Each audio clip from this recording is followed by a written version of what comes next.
Hey guys, what's up? Remedy here, and today I have for you guys the Week 4 Power Rankings for D2, and with me as always, I have Socrates. What's up, everyone? My Socrates 101. Today, week number 4 for the Power Rankings. A third of the way done with the season.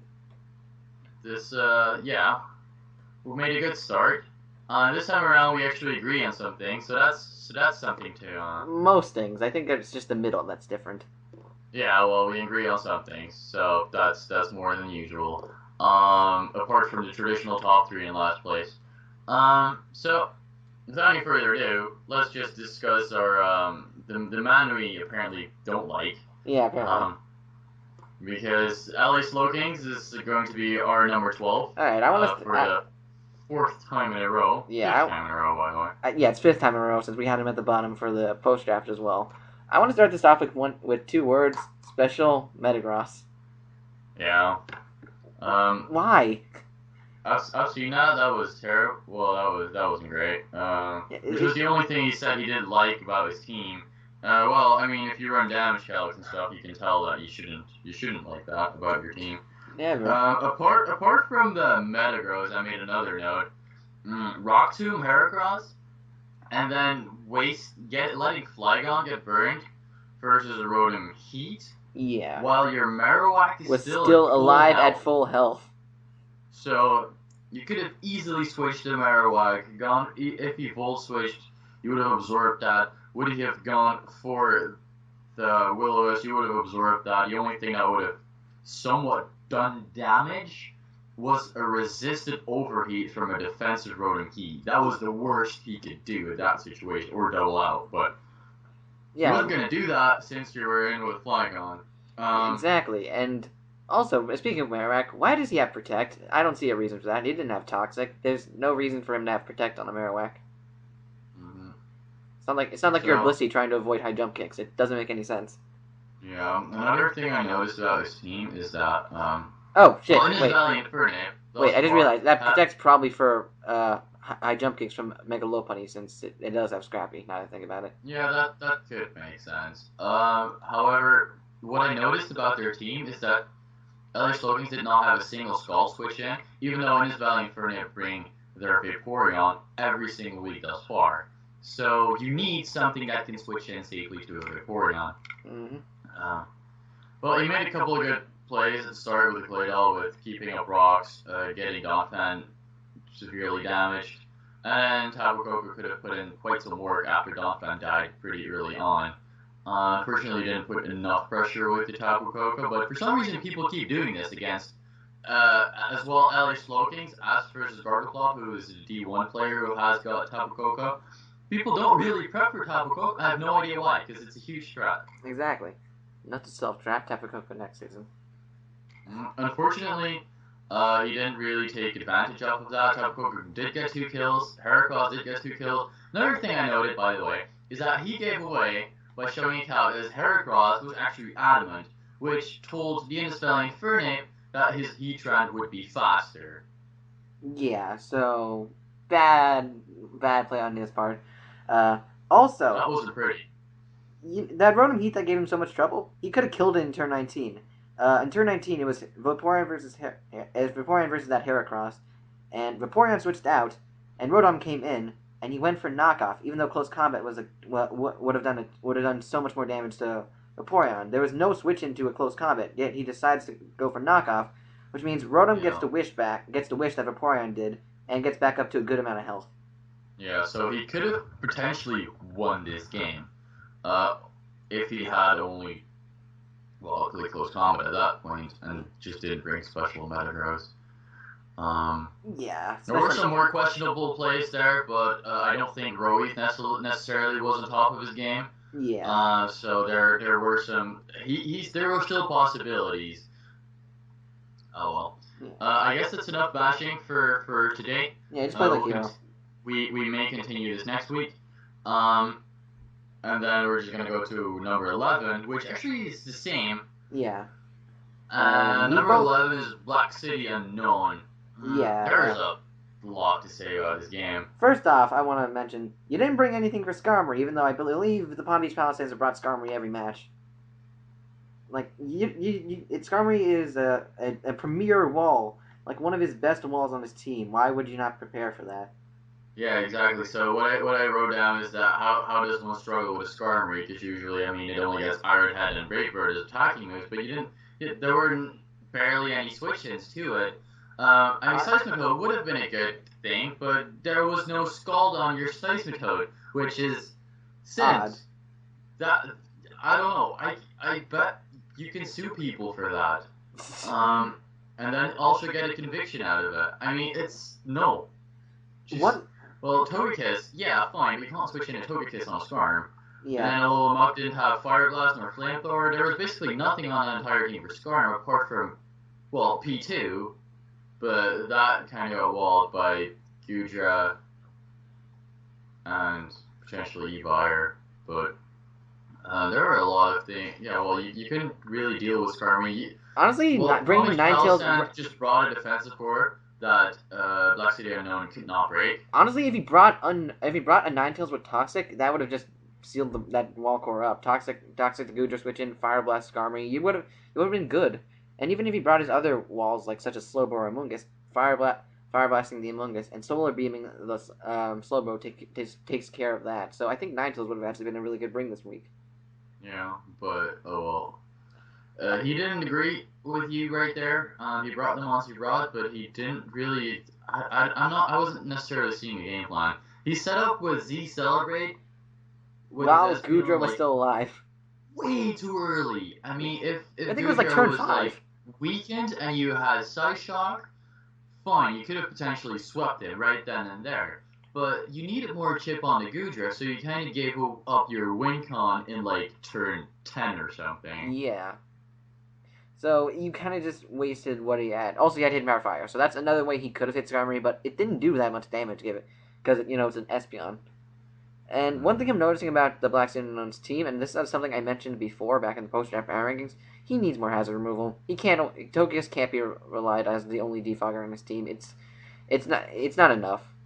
Well, Togekiss is a super versatile mon, right? So you want Togekiss not to just be your defogger. This week, Togekiss struggled because he had to run defog, but then it couldn't get Roost. So if Togekiss would have had Roost, then he could have applied so much more pressure to this guy's team. Yeah. You just need to find some sort of another hazard removal to try and balance your team a bit more. Like maybe trade an Ambipom for I think Decidueye's still there, so Decidueye, there you go. Yeah. That's the first thing that came up to my head. Overall, I think that the Black Unown just didn't prep well this match, and made some very foolish plays throughout this match. I mean, they tried to make a comeback later in the game, and they stopped making bad plays, but it was too late because they didn't have anything to kill Skarm. Well, what I noticed is that they just basically lost that matchup, and then they sacked their Espeon, and P2 became their win con, which apparently, Gudra was getting whittled, and then you just keep it in on Cobalion, which was obviously going to go for a close combat there. You could have just sacked something, revenge killed the Cobalion or gain momentum, but none of that was happening. At that point, P2 was your win con, you just straight up sacked it, so there was, overall, it was just bad prep and bad execution this week. Yeah, there wasn't really much substance there. At least normally when he loses, there's at least some substance there. But this week, there wasn't really much of anything. So, no. I think... Well, you can't make something out of nothing. Fair enough. So, I guess we can move on to our number 10? Yeah. Alright, so for our number 10, we have the Kawan Lucario. We would love to talk about this match if it actually happened. Unfortunately, the Detroit Magnetons have to pull out and forfeit this match because they were too busy with school this week because it just restarted up for them. So the Kawan Lucario was won by a forfeit. So why are they still low? Because they won by a forfeit. We didn't get to see if they actually prepped well or played well. Yeah, exactly. So the reason why we didn't actually move him up, and because he's still my number 10, which he was last week as well, it's very simple. Well, they didn't get to play their game, and well, if you don't show me something, then I don't have a reason to move you up. Mm-hmm. Hopefully we can move back up in the rankings later on, but same goes for Magneton. I didn't necessarily drop them all that much, but some teams performed really well this week, so I had to put them. So they dropped a bit, but we'll get to that bridge when it comes to it. We'll get to it when we get to it. But speaking of moving up, one of our teams actually did move up this week, and that was the Cincinnati Belgians moving up to number 9. Number 9, Cincinnati. So this was when I didn't know that this match occurred until like yesterday or the day before yesterday, but this was for me the big surprise of the week because Cincinnati Belgium thus far had not been playing great, and that's an understatement. But this week, Mega Metagross put in the finest of work. The only thing I really would have liked Navi to put on his Mega Metagross, maybe instead of Stealth Rocks, would have been like Grass Knot for Quagsire. Yeah, that would have been like the ultimate destruction. That would have straight up swept the DMR Shadow Absol. But then again, he had Stealth Shaman, Rocks were also really good. So Charizard got sufficient chips so where Metagross could kill with an Earthquake. So that in the end ended up working out too. And, not to mention that he also has a Shaman, so he didn't really exactly. He had a very solid switch into Quagsire. I was just about to mention that, so that could, well, he had a Shaman. So, I mean, that destroys every Quagsire ever. So, yeah, it was, overall it was good, but I would have liked, seeing Grass Knot on Metagross. She would have loved to see total destruction. Niche move. One thing I want to mention, though, is that weird Gyarados set that somehow lived a Thunderbolt from Latios. Yeah, without a Wakanda. Yeah, I think it was Assault Vested, I think. I did the calc, it looked Assault Vested.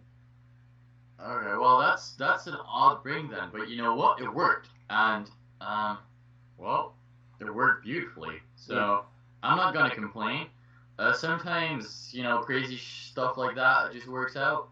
I have no idea what he brought it for, because Jolteon probably still beats Gyarados through that. Yeah, and then Porygon Z normally runs Thunderbolt. I'm not sure if I'm not actually sure why he brought either especially defensive or Assault Vested Gyarados. I'm not quite sure. Well, it was an odd bring, but I mean, if it works, it works, right? Mm-hmm. I've seen weirder shit. I've seen Pyukumuku sweet people, but whatever. That's nothing big. So, well, another thing I noted on Cincinnati Belgium is that they just successfully outbulked their opponent. They brought a very good ring. DMR should also play very offensively. The only walls that they really have are like Quagsire and Fortress. So basically they have to go just about hyper offense every single week. This week they went hyper offense with the Quagsire, which is odd, but I mean thus far DMR should have been doing fine. But so they successfully managed to get enough bulky things in there. Kofag, I mean, despite it not doing all that much, but well, Shaman did really well.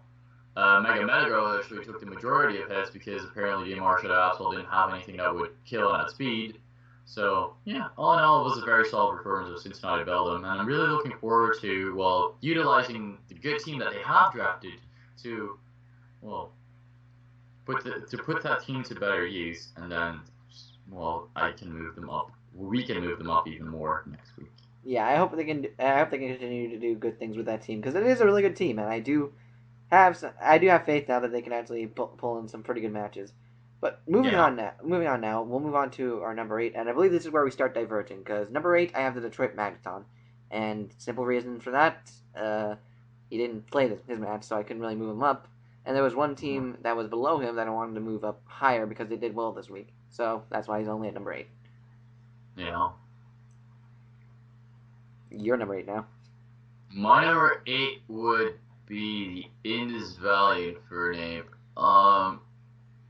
Very, I mean, we talked about this game already. It was Indus Valley Infernape versus LA Slowking.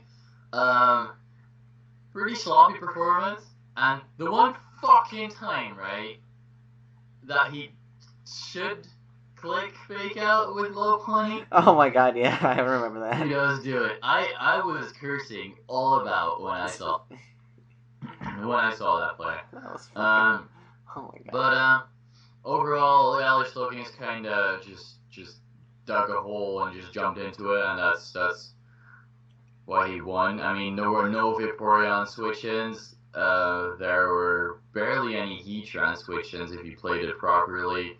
And then Flygon got burned without a reason. There were so many things working out in his favor. He started off playing, but first the Claydol, he brought in the Donphan, Rapid Spun, took half damage, switched out, and then still let him get up rocks. So he took half damage on Claydol for no reason, and then he lost his only check-ish thing to Tapu Koko that he had on his entire team.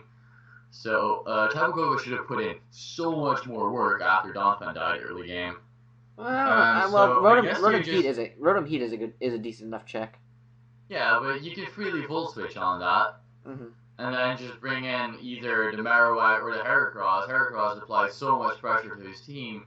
Every single time Koko came in, either something died or Heracross came in, and then something would have died.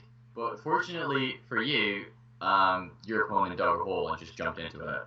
So, that's that. I actually moved Indus Valley Infernape down because I just thought the overall performance was very sloppy and they got a win, but, well, didn't look that great.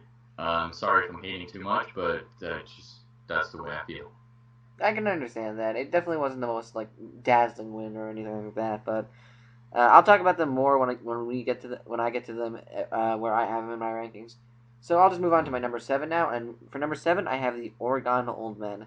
This week they played a really good match, even though they lost it, because they were playing against Jose, and they managed to bring it down to a 1-0, and it was very close. Scarf Mew was a really good bring. That put a lot of pressure on his team, allowed him to volt switch around.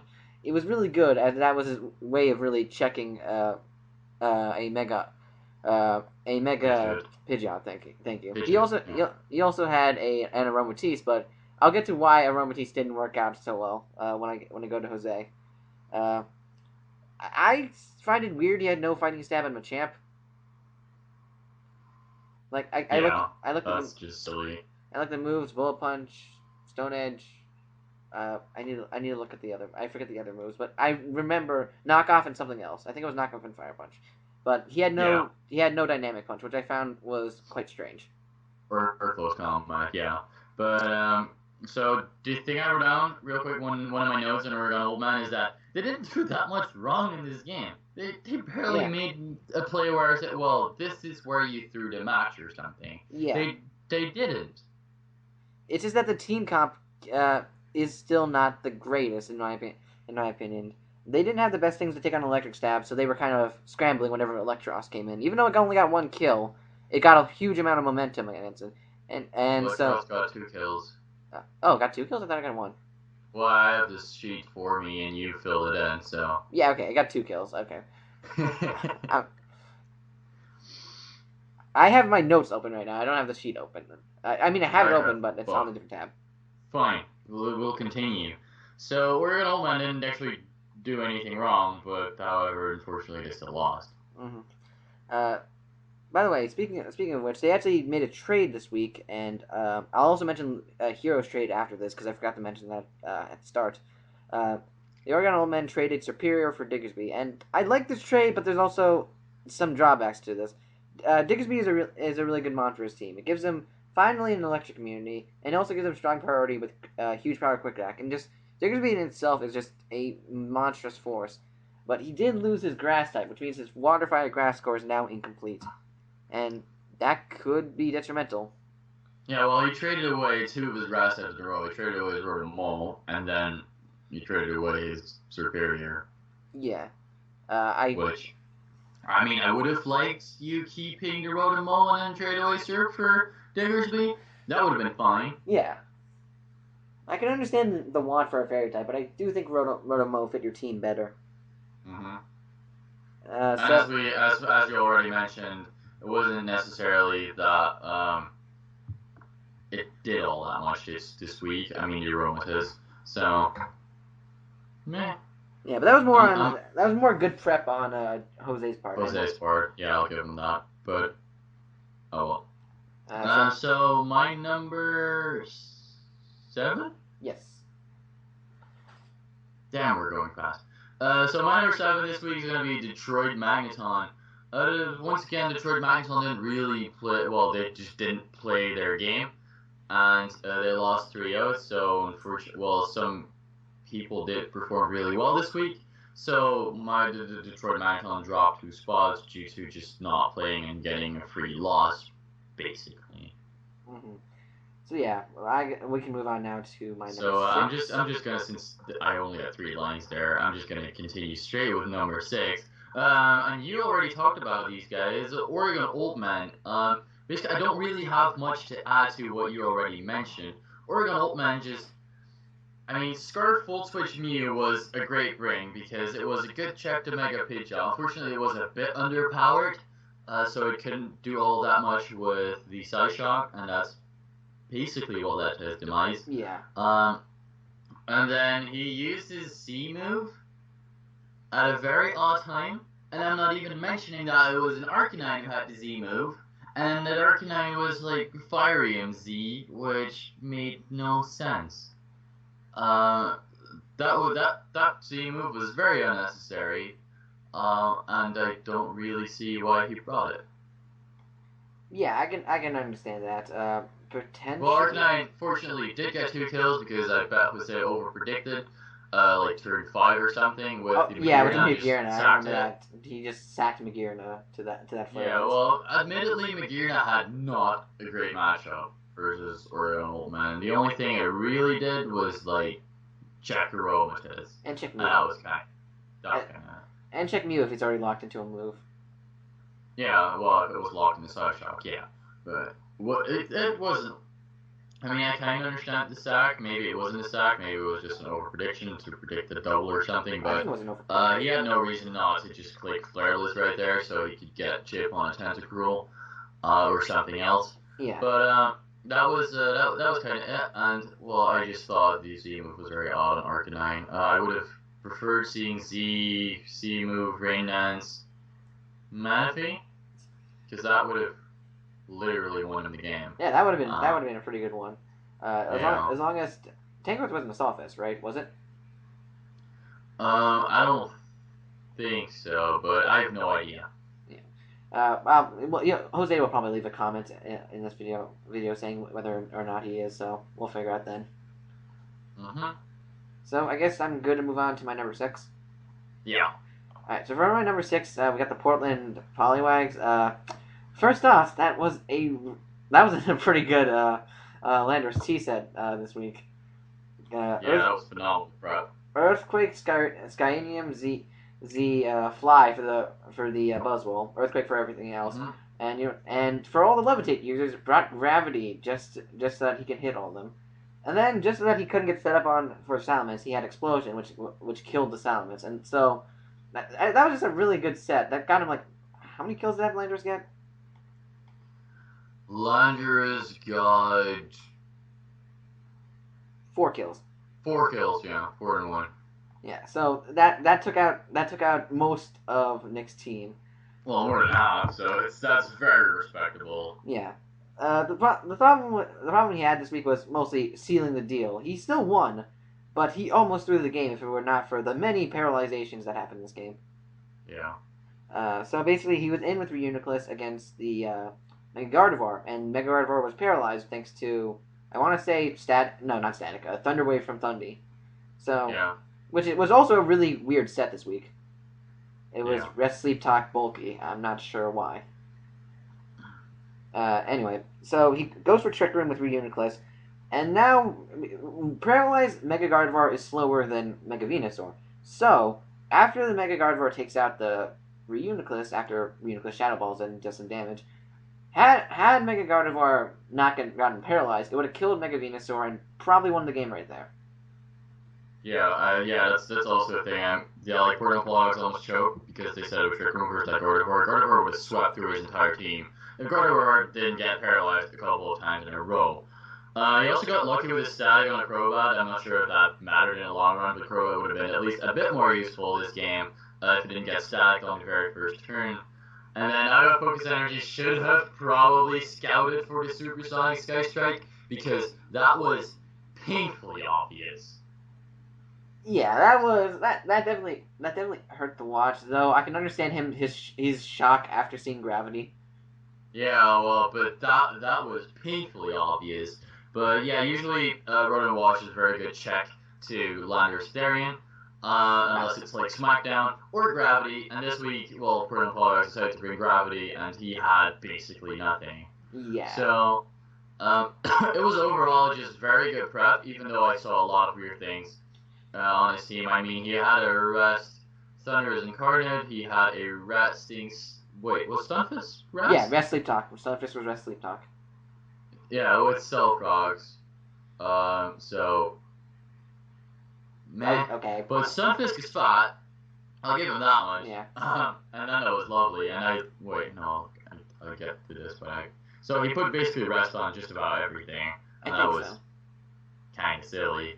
But, you know what? I'm not going to blame him because Lando T did amazingly. I'm talking this much about the Portland Polyarcs as well because they're my number 5, so that's actually a good, segue to there. But their Lando T set was phenomenal. It worked out greatly, and they performed really well, and a lot of other teams underperformed, so that's why they are my number 5. Yeah, and to wrap this all up, he actually made a trade this week that I am super in favor for, mostly because I helped him come up with this trade. He traded Guzzlord away for Haxorus. So, this helps him in a couple ways. One, Guzzlord is shit. Terrible. Yeah, so getting a good Dragon type is, good. And Haxorus helps in a few ways. It gives more physical presence, which is nice, so you no longer have to rely on just Emboar and Landorus. Gives you a natural setup sweeper, which is also pretty nice. No more, you don't have to rely on Smeargle passing. And just having a better Dragon type that's not quad weak to Fairy and not super slow is just in general going to help you a lot.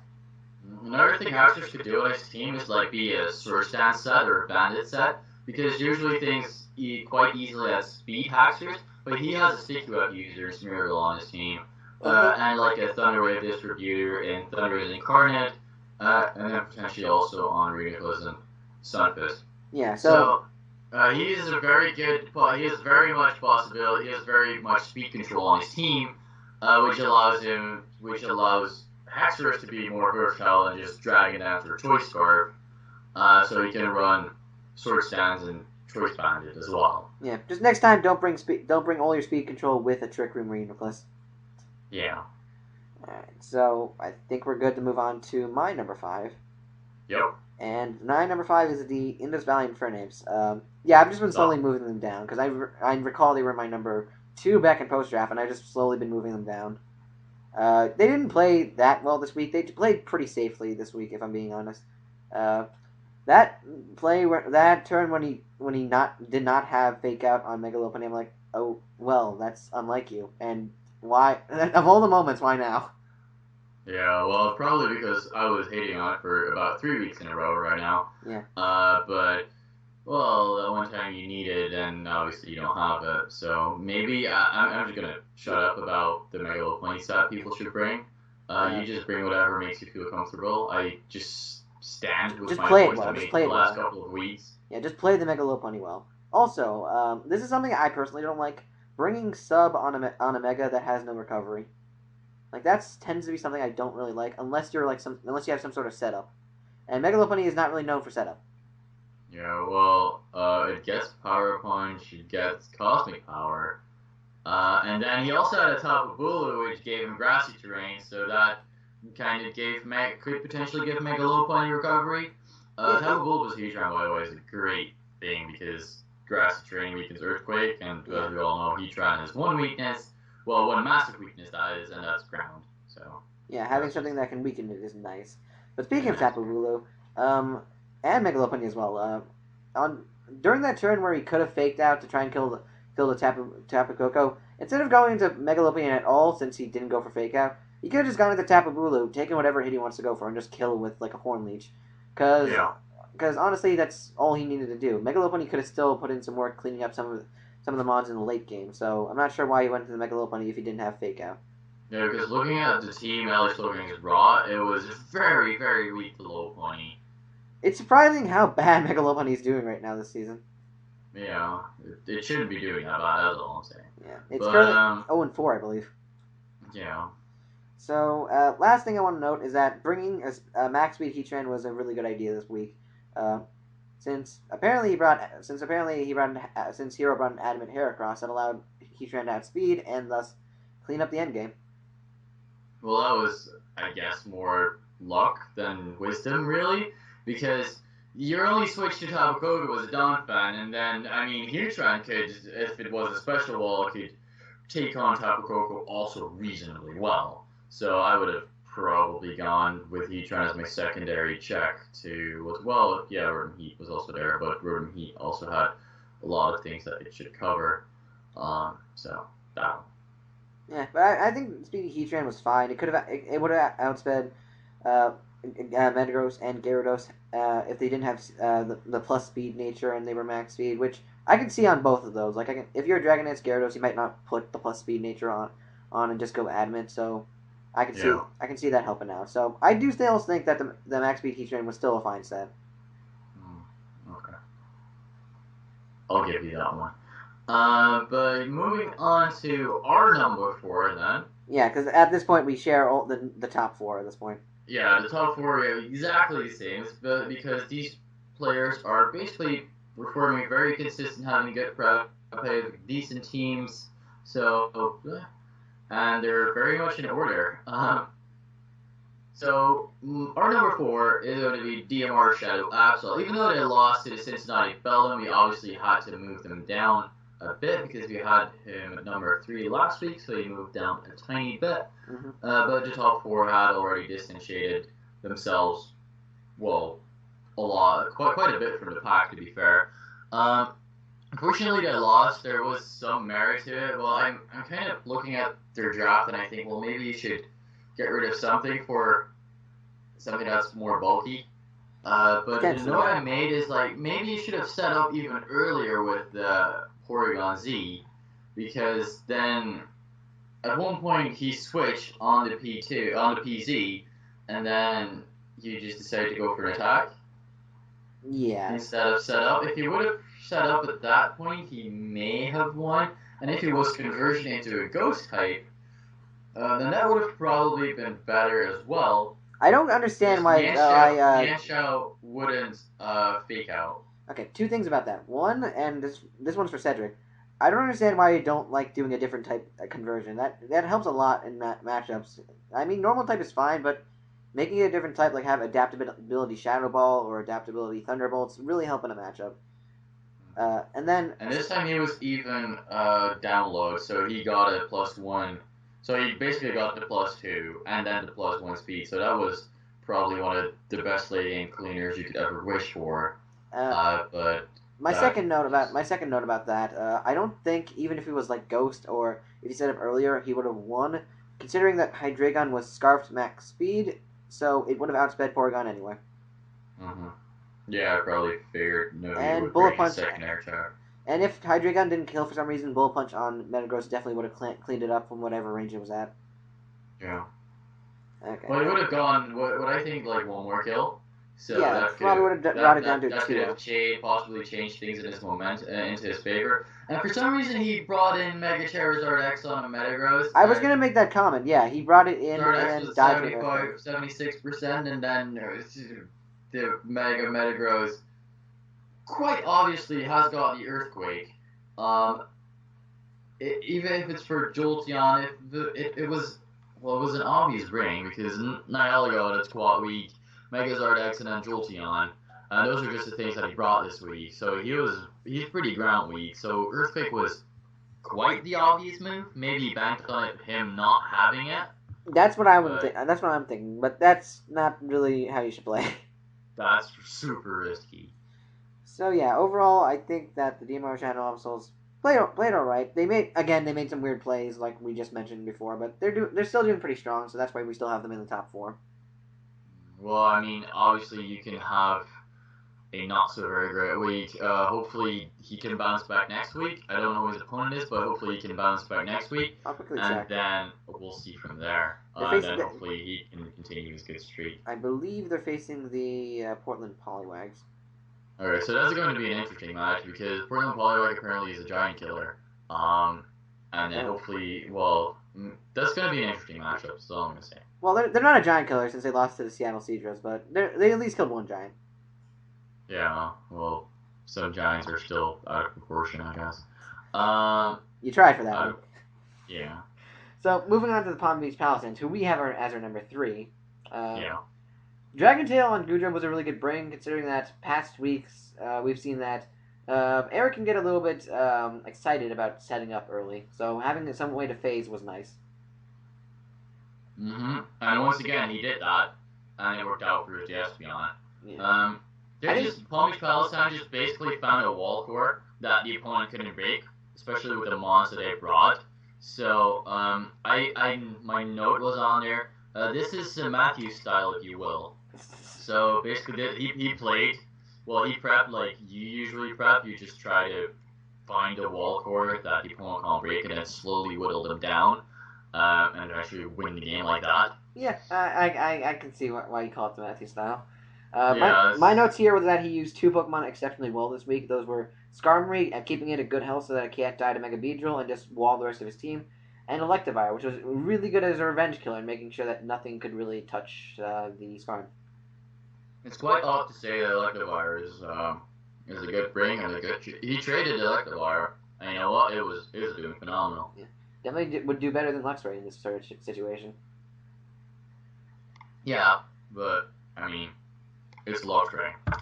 So that's all the notes I kind of had on Palm Beach Palace, and they're just performing really solidly. They're not doing anything out of the ordinary. They're just prepping reasonably well, and I don't think Doji actually touched the field, did it? I don't think it did. No, because I kind of wanted to see what Doji was, and I'm assuming it was like something of a Scarf set, because then it would have speed to Mega Beedrill, and you had a good revenge skill on that. I believe the Electivire was Scarf. I'm not sure, though. Okay, well, if Doji would have been like Scarf or Bandit or something, really, Doji could have also put in quite some work versus his team, because the only thing that really would have walled reliably would be the Porygon 2, and you could knock that off pretty easily, and then it still doesn't probably wall it. So Doji was very good bringing against his team, especially the first team that he ended up bringing. So yeah, I'm very happy with Palm Beach Palisade. Yeah, they've been performing very well, and and hopefully they continue to perform well in the future. So let's move on to our number 2, and for number 2 we have the Iowa Focus Energy still. Even with that loss, we're still keeping them at the number 2 spot. Yeah, I mean, I was laughing at Palisand because, you know, Nick brought Palisand, and then it actually got a crit psychic on the Venusaur, and Nick is actually growing quite fond of the Palm Beach Palisand, damn it, of the Palisand. So I wrote down that Palm Beach Palisand put in work. I hate myself. But the thing I did write down is where Nick made a bad play is that he didn't scout for the Supersonic Sky Strike, which was a very obvious break. I mean, yeah, you kind of lose it when you see Gravity, because, well, some people just lose it when they see weird setup, and your thought process and all that great, but that was super obvious. So I wasn't all too happy with Nick's performance, even though he didn't necessarily play it that badly. He just lost to a very good Lander set. Yeah, I feel like this was more like his bad week, and now that he's gotten it out of the way, he's gonna start tearing it up again. And admittedly, luck was definitely not on his side this week. Yeah, that thunder he wave. Got destroyed, but he got destroyed by, RNG, by a surprise set. So, I don't really want to penalize him too much. That's more of a good job with the set on Landers and good job getting hacks. That's more of what happened. Exactly. So we're just not gonna bring it down at all, really. But the real winner from this week, because of these situations, because the number 2 and 3 of last week both lost, is our number 1. Yeah, Seattle Seadras. Still our number 1, because, you know, they've been playing really good this season. They're outperforming everyone. This week was a very close match. with something we already talked about versus Oregon Oldman, which had a very solid performance also this week. But the Seattle Sounders kind of sacked their Magirna for no reason. But another note I made on that is, like, admittedly, it didn't have a great matchup. It was very easily switched in on. So I somewhat understand that play. Also weakening Arcanine because of Flare Blitz, but he probably overpredicted. There are two sets in this match that I want to talk about. First off, it's that set that countered Aromatisse that we were mentioning earlier. It was a workup Pidgeot so that he could 2-hit KO the Aromatisse. And that was a pretty genius set. Yeah. It allowed him to no longer be checked by the new acquisition that the Oregon Old Men got, and as always, he's been using Mega Pidgeot very well. It did get its first death this week, but it's 8-1. That's pretty good. That's pretty respectable for a plus 40 Mega. I'll give him that. Yeah, it's plus 60 actually. I'm gonna make it plus 40 after the season though. Yeah, you should probably do that. Probably the other set you're talking about is Scarf Electros. No, I'm actually talking about the HP Fire Berry Cure and Black. Berry Cure, damn it! I wanted to talk about that one. That's why I wanted to get you Scarf Electros. No, I'm talking about that Cure and Black. Really good prep. Mega Scizor has been known to be a good switch into Cure and Black. So predicting that switch in with the Hidden Power Fire, and then having the Berry to take that Bullet Punch and then kill it with the second Hidden Power Fire. That was a really genius way to get rid of Mega Scizor. Yeah, that probably won him the game right then and there. Pretty much, yeah. So his team was kind of getting Will, and Mega Scizor was just going to, well, as soon as it got up in SD, then it would have put in a ton of work. But I mean, Electros was still alive, so Electros still could have done some stuff. Well, yeah, but getting chip on that Electros would have potentially allowed Mew to kill it at the end. Yeah, I won't lie. That could have happened. Yeah. So, just that Cure set with the Berry taking out Mega Scizor like that was just a very good bring. And another thing that won in the game was Scarf Electros, which I didn't see coming. I didn't see that coming either. At all. It had sped Arcanine, I think. I believe you're right. I'll quickly look at the map, but you keep talking. But it had sped Arcanine at the late game. Ended up killing that. And then so eventually Mega Pidgeot could also above Mew, and then Electros could take on Mew also by itself. So the last man standing at that point was Electros, and Electros ended up killing a Scarf Mew at the end. So all in all, there was some great prep on Jose's part with the Mega Pidgeot and the Cure and Black, as you mentioned, but also Scarf Electros, which threw me off too, because I've never seen a not Assault Vest Electros in League play or regular play. Well, I've seen a Coil set once. I've seen it. I've seen Expert Belt. I've seen Assault Vest, and I've seen. I think I've even seen Choice Band, just that you can get that damage, but I've never seen a Choice Scarf set.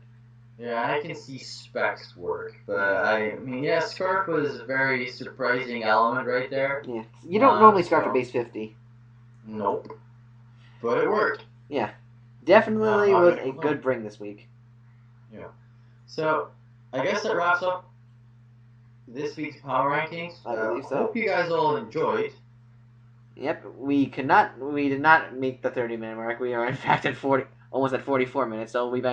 So there's that. So, well, we tried. Yeah. So again, I'd like to thank you guys for watching. Hope you guys enjoyed. If you did, good for you. Glad to make someone happy with these videos. And we will see you guys next time for next week's Power Rankings.